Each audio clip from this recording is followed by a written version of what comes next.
चुनाव जब आता है तो दुनिया भर के वायदे हो जाते हैं। वो चाहे कोई सी भी सरकार हो, केजरीवाल हो, कांग्रेस हो या केंद्र सरकार हो, कुर्सी छोड़ दो, आम आदमी के ऊपर छोड़ दो, फिर वो खुद करेंगे। 30-35 साल हो गए मैं तो यहाँ कुछ नहीं मिलता।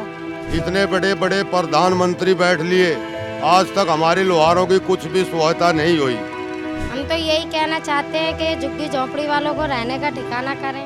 नमस्कार, न्यूज़ क्लिप का बहुत स्वागत है। जैसा कि आप जान रहे हैं, दिल्ली में चुनाव चल रहे हैं और दिल्ली चुनावों में हमेशा से जो स्लम्स हैं दिल्ली के, वो बड़ा एक फैक्टर रहे हैं। खासकर झुग्गी बस्ती में रहने वाले लाखों मतदाता हैं जो दिल्ली चुनाव में वोट करेंगे और हर बार हर दल इनसे अलग अलग तरीके के वादे करते रहा है। और हर पिछले चुनावों में हमको पिछले 2 चुनावों में ख़ास तौर पर भाजपा ने जहाँ झुग्गी वहाँ मकान का वादा इनसे किया है। और इसके अलावा दिल्ली के जो चुनी हुई सरकार रही है आम आदमी पार्टी की, उसने भी इनसे अलग अलग समय पर इस तरह के वादे किए। लेकिन ज़मीनी हकीकत क्या है? ज़मीनी हकीकत आज ये है जो आज भी लाखों की आबादी झुग्गी बस्तियों में रह रही है और पिछले 5 सालों के अंदर ही कई हज़ार झुग्गी बस्तियों को बिना किसी पुनर्वास के तोड़ के गिरा दिया गया है। और जबकि इसमें से कुछ लोगों को चुनाव से जस्ट पहले ही 1600 के आसपास झुग्गी वासी थे जिनको 1600 मकान यहाँ पर दिल्ली में नरेंद्र मोदी ने खुद से हैंडओवर किए। क्या वो पर्याप्त है या चुनाव के अंदर वो एक तरह का आई वॉश है? ये दिखाने की कोशिश हम इनके हितैषी है। तो झुग्गी बस्ती में रहने वाले लोगों से हम बात कर रहे हैं, वो किस हाल में रह रहे हैं और वो इस चुनाव को कैसे देख रहे हैं। और इसके अलावा इस चुनाव से पहले ही जिन लोगों के मकान तोड़ दिए गए, जिनसे बेहतर मकान के वादे किए गए थे, वो किस हाल में है, उनसे भी बात करते हैं। सुनिए वो लोग चुनाव को लेकर अपनी स्थितियों के बारे में क्या कह रहे हैं। मकान मोदी जी कहते हैं जहाँ झुग्गी वहाँ मकान। आप इसका उल्टा कर दो, मोदी जी के राज में जहाँ मकान वहाँ झुग्गी तो बन सकती है, मगर इनके राज में जहाँ झुग्गी वहाँ मकान नहीं बन सकता।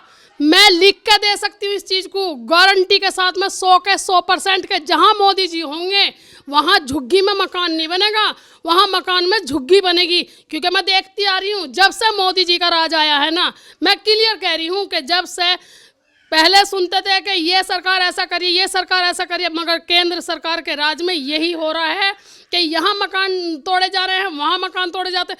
हर कॉलोनी को अनऑथराइज बता के तोड़ी जाती है। जब कॉलोनी बसती है, जब सरकार कहाँ होती है? क्या सरकार को दिखाई नहीं देता है? नहीं, सरकार हर तरीके से प्रॉफिट खाती है, हर तरीके से पब्लिक से पैसा वसूलती है। और फिर मोदी जी कहते हैं सबका साथ सबका विकास। मोदी जी है कहाँ साथ देने के लिए, विकास करने के लिए? कम से कम पब्लिक से, जनता से आके ये तो पूछें कि भाई क्या स्थिति है, कैसे तुम लोग रह रहे हो। मोदी जी का यही नहीं पता लगता कि कब वो किस टाइम क्या योजना और किस चीज़ पे बैन लगा दें। रात के 12 बजे लगा दें, दिन के कोई टाइम नहीं है उनका, उनकी कोई लिमिट नहीं है। पता है पब्लिक को इतना परेशान किया हुआ। और मैं तो एक ही चीज़ कहती हूँ, जब सरकार के बस की सीट कुर्सी पे बैठ के पब्लिक की सेवा करना नहीं है, पब्लिक की परेशानियों का हल करना नहीं है, तो सरकार कुर्सी छोड़ दे। वो चाहे कोई सी भी सरकार हो, केजरीवाल हो, कांग्रेस हो या केंद्र सरकार हो, कुर्सी छोड़ दो, आम आदमी के ऊपर छोड़ दो, फिर वो खुद करेंगे। जनता अपनी परेशानी खुद सॉल्व करेगी, फिर सरकार की जरूरत नहीं है। सरकार चुनी जाती है परेशानियों को दूर करने के लिए। एक जिम्मेदार आदमी होता है, सरकार का मतलब है एक जिम्मेदार आदमी। और सरकार कुछ नहीं कर रही है अपनी जिम्मेदारी। सरकार सिर्फ खाते भर रही है, पूंजीपतियों को भर रही है, अडानी अंबानी ऐसे के बैंक अकाउंट भर रही है। उनके इतने मोटे मोटे लोन हैं उन्हें माफ़ कर रही है। और फिर पता है वो लोन कहाँ से वसूला जाएगा? जो वो पैसा उनका माफ़ हुआ, हम जैसे भरेंगे उन्हें, हम जैसों का टैक्स बढ़ा दिया जाएगा। जी, मेरा नाम वकील हसन है और आप जानते ही हैं लगभग एक साल पहले उत्तरकाशी टनल में जो 41 लोग फंसे थे सुरंग में, उन्हें निकालने मेरी अहम भूमिका रही थी, जिससे मुझे दुनिया में बहुत प्रसिद्धि मिली। और उस प्रसिद्धि का एक मेरे जीवन पे बहुत बड़ा प्रभाव ये पड़ा कि जहाँ सरकार को मुझे सम्मान और इनाम से नवाजना चाहिए था, वहाँ उल्टा मेरा घर तोड़ दिया गया।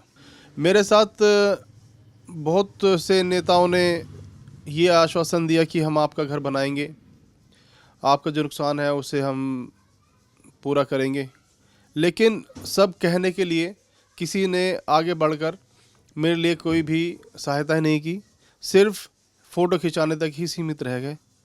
यहाँ तक कि एलजी साहब, जो हमारे दिल्ली के एलजी साहब हैं, इस वक्त दिल्ली के करता धरता हैं, और उनके साथ हमारे क्षेत्र के माननीय मनोज तिवारी जी, उन्होंने ऑन कैमरा आके ये बात कही थी कि वकील हसन का मकान गलती से टूट गया, हमें मालूम नहीं था। हम उन्हें मकान भी देंगे और उनका जो नुकसान हुआ, नुकसान की भरपाई भी करेंगे। लेकिन 1 साल होने को है, अगले महीने पूरा 1 साल हो जाएगा।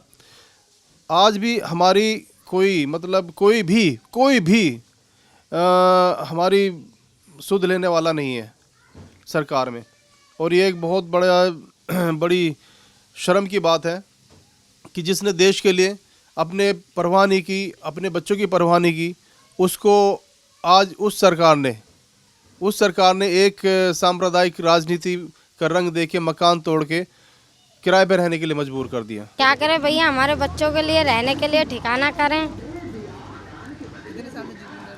हम कम से कम 40-45 साल हो गए यहाँ। तो कमेटी तो आती ही रहती है यहाँ, जैसे कमेटी आती है तोड़ फोड़ वाली तो आती ही रहती है यहाँ। आए दिन सामान लेके इधर से उधर भागना पड़ता है हम लोगों को, परेशान होते हैं बच्चों को लेकर के हम लोग सड़क पे। अब भैया उम्मीद की क्या बात है, वो तो जीतने वाले के ऊपर बात होती है। जीत जाते हैं तो कुछ करते ही नहीं है बाद में। हम तो यही कहना चाहते हैं कि झुग्गी झोंपड़ी वालों को रहने का ठिकाना करें, बच्चे उधर से उधर ना भटकें किसी के, गरीब आदमियों के। समस्या झुग्गी वालों के लिए देखो, सबसे बड़ी बात तो ये है कि आदमी यहाँ मुझे रहते कम से कम सन 1979 से हूँ। 80 में मेरा कार्ड बना था और 80 से ही मैं यहाँ पर रह रहा हूँ झुग्गियों में। लेकिन चुनाव जब आता है तो दुनिया भर के वायदे हो जाते हैं, लेकिन जब चुनाव चला जाता है तो कोई पूछता नहीं है। झुग्गी बस्तियों में हम लोग पुराने लोग रहते हैं और हमारी झुग्गियाँ टूटेगी तो हमें मकान ज़रूर मिलेगा, चाहे कोई भी पार्टी की सरकार है, ठीक है। और दिल्ली में जैसा केंद्र में मोदी जी की सरकार है, और दिल्ली में अगर जो मोदी जी की सरकार बन जाती है तो 100 के 100% हम लोग को उम्मीद है कि मकान मिलेगा। मेरा नाम करण सिंह है। भाई हम उधर रहते थे, ये कांटे के सामने, हमें हो गए कम से कम 30-32 साल। दिल्ली दंगा जब हुआ था जी, तो तब भी अपनी झुग्गी हटा दी गई थी, मुआवजा मिला, उसके बाद कैसे आप लोग सर्वाइव? अब बाहर अब तो जिस पे टाइम पास हो रहा है, वैसे तो कुछ है नहीं, कोई लाइट ना कुछ भी प्रोग्राम यहाँ है नहीं हमारे यहाँ। बस ऐसे ही पड़े हैं, गुजारा चल रहा है, टाइम पास कर रहे हैं। 2 छेनी वैनी आ जाए वो पीट के अपना गुजारा कर रहे हैं, और तो कुछ है ही नहीं। ऐसा है, हम वोट हर साल वोट दे रहे हैं, हम तो पहचान पत्र बना है, वोट दे रहे हैं जब से ही। अभी तो कुछ नहीं हुआ हमारा। क्या होना चाहिए था? कुछ नहीं, कम से कम मीटर लगवा दे। बिजली नहीं है, बिजली भी नहीं है, ना पानी है। जहाँ पे पानी लेने जाते हैं वहीं धमका देते हैं कि यहाँ से क्यों भर रहे हो पानी, ये है वो है, पता 100 बात बतावे है। तो हम तो सर ऐसे ही पढ़े हैं, हिंदुस्तानी ज़रूर हाँ, लेकिन हम तो ऐसे ही हाँ। इतने बड़े बड़े प्रधानमंत्री बैठ लिए, आज तक हमारे लोहारों की कुछ भी सहायता नहीं हुई। अब पता ना क्या होगा आगे। मालती देवी। 30-35 साल हो गए मैं तो यहाँ। कुछ नहीं मिलता। राशन भी नहीं मिलता आप लोगों को? नहीं मिलता। और जो प्रधानमंत्री और सब लोग पहले बोला झुग्गी वालों को मकान देंगे, कभी आप लोगों को सर्वे या कुछ बातचीत हुई? कुछ बातचीत नहीं हुई हमारे से, तो इतनी तो बातचीत करते हैं कि यहाँ से हटाओ, जाओ, भगो। यहाँ से हटाने की बात करते हैं, मकान देने की बात नहीं करते, ऐसे भी नहीं रहने देते हमें तो यहाँ मत रहना। मेरा नाम दिनेश कुमार। कब से रहते हो आप? यहाँ रहता हूँ जी, मेरे को करीब 40-42 साल हो गए रहते। यहाँ जब 1 रुपये की दाढ़ी बनती थी, मैं जब से रहता था। ये आवाज़ जा रही है ना? जब से यहाँ 1 रुपये की दाढ़ी में बनाता था, मैं कौम का नाई हूँ। जब से यहाँ 1 रुपये की दाढ़ी बनती थी, जब से बजीपुर इंडस्ट्रिया में झुग्गी झोंपड़ी में रहता हूँ। आज वही दाढ़ी 20 रुपये की बनती है। जब हम सारे दिन काम करते थे और जहाँ शाम को किसी होटल पर रोटी खाने जाते थे तो 1 रुपये की 4 रोटी मिलती थी और दाल फ्री मिलती थी। उस ज़माने की बात देख लो और आज देख लो, आज 35 रुपये किलो आटा मिलता है। राशन मिलता था हम गरीबों को, पहले तो राशन बनता ही नहीं था। जब राशन बन भी गया किसी को 100-200 रुपये दे के, तो और आज क्या चीनी बंद हो गई, मिट्टी का तेल बंद हो गया, और भी जो भी सामान मिलते थे वो सब कुछ बंद है। वही 12-14 किलो 15 किलो गेहूँ चावल मिलता है, उसमें 15 दिन में क्या होता है? जिसके 4 परिवार हैं उसमें 10-12 किलो में क्या होगा? रही बात ये कि झुग्गी झोंपड़ी का, जब भी रेहड़ी पटरी खोमचे वाले हम सब लोग रहते हैं यहाँ, आए महीने ये जाके कमेटी भेज देते हैं, हमारा सामान सट्टा उठा ले जाते हैं, सिलेंडर उठा ले जाते हैं, गैस ये उठा ले जाते हैं, चूल्हा, फिर उनको जुर्माना भरो, फिर लेके आओ, फिर लगाओ, फिर ऐसी भागदौड़ में ज़िंदगी कट रही है। यहाँ कोई सुनने वाला है नहीं।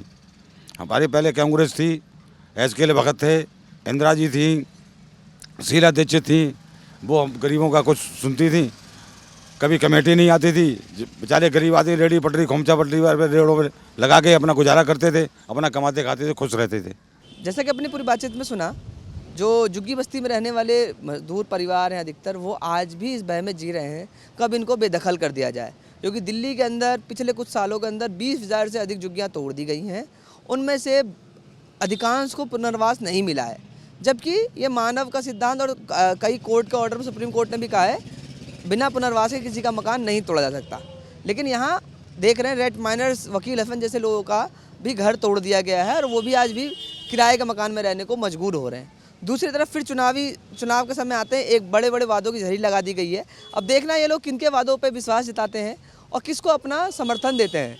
दिल्ली में चुनाव परिणाम 8 तारीख को आ जाएंगे, उसको स्पष्ट हो जाएगा दिल्ली में किसकी सरकार बन रही है। तब तक के लिए देखते रहिए न्यूज़ क्लिक। बहुत बहुत धन्यवाद, शुक्रिया।